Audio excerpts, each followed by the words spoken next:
Le Parlement bruxellois a tenu une séance de commission entièrement virtuelle. Restez chez vous. Nécessité et confinement font loi. Pour autant, les députés bruxellois n'entendent pas abandonner complètement leur mission de contrôle de l'exécutif, nonobstant les pouvoirs spéciaux. C'est donc depuis leur domicile que les députés désignés par leur groupe politique ont interrogé les ministres du gouvernement bruxellois, eux aussi confinés chez eux. La séance a conservé son caractère public puisqu'elle était retransmise en direct sur la page Facebook du Parlement. Bien sûr, la qualité sonore n'était pas toujours optimale. Bien sûr, des coupures se sont produites, rendant parfois difficile la compréhension de la question ou de la réponse. Et puis, il y a ce député qui parle croyant, à tort, le micro coupé, ou l'élu grogne, qui s'exprime sur fond de babil de son enfant.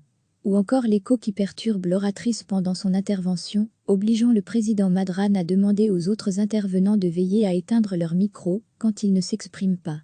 Les questions que les députés.es ont adressées au ministre reflètent les interrogations de la population bruxelloise. Où en sont l'achat et la fabrication de masques pour les travailleurs les plus exposés? Pourquoi n'effectue-t-on pas davantage de tests de dépistage? Quelle est la tension sur le système hospitalier?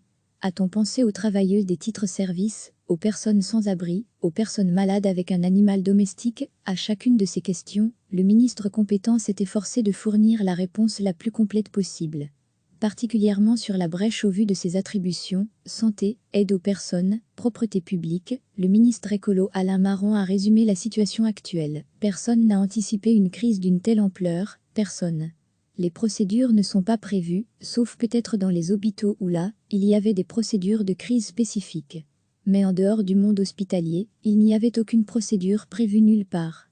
Donc nous apprenons en marchant. Nous devons tout construire. La séance s'est achevée peu avant 14 heures. Malgré les petits couacs, elle s'est dans l'ensemble plutôt bien déroulée. Recevez chaque matin l'essentiel de l'actualité. Restez chez vous. Nécessité et confinement font loi. Pour autant, les députés bruxellois n'entendent pas abandonner complètement leur mission de contrôle de l'exécutif, nonobstant les pouvoirs spéciaux. C'est donc depuis leur domicile que les députés désignés par leur groupe politique ont interrogé les ministres du gouvernement bruxellois, eux aussi confinés chez eux. La séance a conservé son caractère public puisqu'elle était retransmise en direct sur la page Facebook du Parlement. Bien sûr, la qualité sonore n'était pas toujours optimale. Bien sûr, des coupures se sont produites, rendant parfois difficile la compréhension de la question ou de la réponse. Et puis, il y a ce député qui parle croyant, à tort, le micro coupé, ou l'élu grogne, qui s'exprime sur fond de babil de son enfant. Ou encore l'écho qui perturbe l'oratrice pendant son intervention, obligeant le président Madran à demander aux autres intervenants de veiller à éteindre leur micro quand ils ne s'expriment pas. Les questions que les députés.es ont adressées au ministre reflètent les interrogations de la population bruxelloise. Où en sont l'achat et la fabrication de masques pour les travailleurs les plus exposés? Pourquoi n'effectue-t-on pas davantage de tests de dépistage? Quelle est la tension sur le système hospitalier? A-t-on pensé aux travailleuses des titres-services, aux personnes sans abri, aux personnes malades avec un animal domestique? À chacune de ces questions, le ministre compétent s'est efforcé de fournir la réponse la plus complète possible.